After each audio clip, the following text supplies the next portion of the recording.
Hello everyone, this is Ari Moshe Wolf of Heart and Soul Centered Astrology. In this video, I'm going to share a brief overview of this week's new moon in Scorpio. It is a powerful new moon. So it happens at 28 degrees Scorpio. It's also the Cazimi with this Mercury retrograde. This is when the sun joins Mercury in its retrograde journey. Also, it's just after Mercury shares an opposition with Uranus and just before the sun and moon will share an opposition with Uranus. So it's really highlighting this Uranus-Mercury opposition. There is a trine happening with Neptune as well. And more broadly, a grand water trine with Jupiter, Saturn, Neptune, and all of the Scorpio. It is a powerful, deeply packed new moon that really essentialized, highlights, accentuates, brings us face to face with the core evolutionary themes of this very month. So I'll take apart three dimensions of this, focusing first on this Uranus opposition. As I often like to point out, Jeff Green beautifully taught, the relationship between Mercury and Uranus is that between short-term and long-term memory. So think of Mercury as what we're consciously able to recall, meaning our story, our narrative. You're lying, awake in bed, and you're thinking about yesterday and tomorrow, and your mind wanders here and there. There's a sort of linear trail to our mercurial reality. Whereas Uranus speaks to not just the long-term memory, meaning that which we've experienced ever within our soul field, this lifetime, past lifetimes in between, but the larger unfolding of the algorithm itself. We're not necessarily processing these events linearly, they're just happening and unfolding. And so our linear conscious mind doesn't always know how to grab them and classify and understand and kind of linearly piece together the events that are happening in our life. What I would thus say is where we're going and sort of how the path is unfolding for each one of us right now, the way in which the program is sort of designed according to its algorithm, might feel very, very hard to understand. This Mercury retrograde Cazimi with the new moon opposite Uranus emphasizes there is the potential for deeper psychological insight. But we have to kind of go underneath the surface of appearances. There's a Uranus-Taurus retrograde destabilization, 29 degree, this ultimate sense of things are changing, and we don't quite know where it's going. It's hard to predict or understand where all of these changes are leading us individually and collectively. And it's going to elicit a lot of our core, deep psychological dynamics. The opportunity with this new moon over the next day and after this new moon, as this energy begins to integrate, and as the sun and moon move to exact its opposition with Uranus, is to become psychologically aware of what are the thoughts we're having, what are the things that we're figuring out, what are the triggers, what are the obsessive dynamics that we're constantly chewing over. It's almost as if we can begin to catch the trail crumbs that life and our own thinking is providing for us.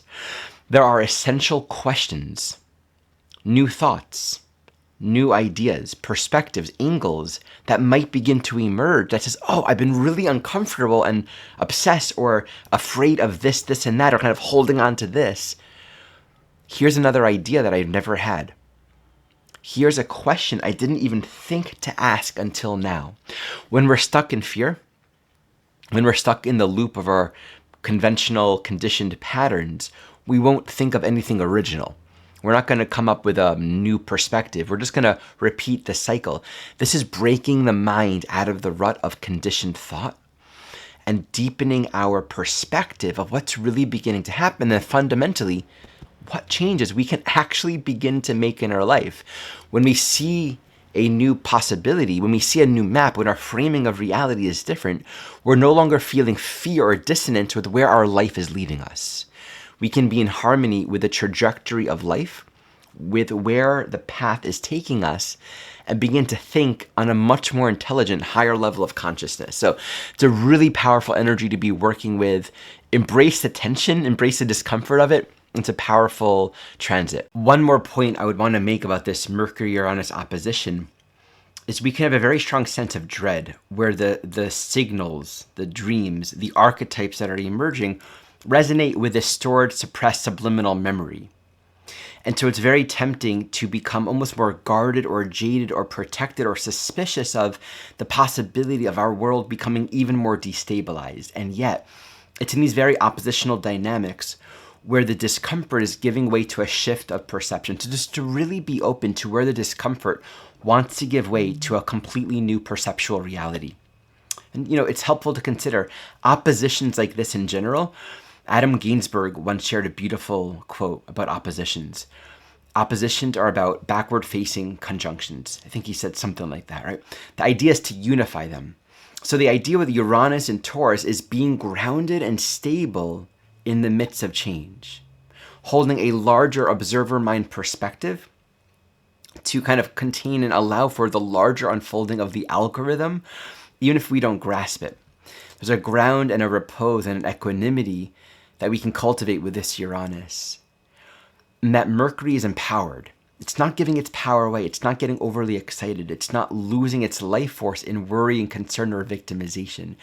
So there's a sharpness, there's a focus, there's decisiveness here as we hold a relaxed ground of witness consciousness. Now we have this trine also with Neptune. Again, Mercury just passing it, but then this new moon moving towards it. This also speaks to forgiveness. There are thoughts that we can have right now that will lighten the load, that will bring some kindness, some grace, some peace and gentleness to where things have been difficult. Existentially, there's a lot of surrendering, letting go. Who am I supposed to be? What am I supposed to do? Like, there can be this deep sense of the teaching in all of this is you're not lost. In fact, everyone and everything is exactly where it's meant to be. We don't have to live and think in a way that supposes we're actually doing something wrong. We don't have to vibrate in a way that supposes we are lost and we're missing it, we don't understand. This is about eliminating confusion, allowing ourselves to consider the grace that it's all exactly as it's meant to be. Just try on that thought, right? Like, no matter what's happened, what you're doing, what you're not doing, the difficulties, the sort of the Neptunian ruts of, I feel like I'm just flowing with it, but I don't know what I'm doing or where I am. Take all of that and consider, what if this is exactly what you're meant to be doing right? This is actually a part of the program. So eliminating any kind of judgment or fear from our present moment reality, this opens up new thoughts where we actually begin to see something that we couldn't have otherwise seen before. So you kind of bring this together with a groundwater trine. There's emotional insight and perspective with this Jupiter in Cancer as well. There is just a radical, loving, forgiving, expansive quality to this new moon throughout the rest of this week. It's exciting. Let's briefly look at what happens after this new moon. So of course, Mercury continues to move retrograde towards that Saturn, towards that Jupiter. So it's very engaging, still a lot of deep learning and insight, while the sun moves here into Sagittarius, moving towards Mars. And the sun, moon, and Mars are also all moving to square the nodes, which will actually coalesce in early December. So consider that there's a lot of radical insight, realizations that we're all moving towards. Embrace it, trust the journey. We're exactly where we need to be. As always, check the description for all of my offerings, my sessions, my newsletter. My Jupiter class is on sale right now. And I have my self-study training program available for enrollment all year long. As always, thank you so much for watching.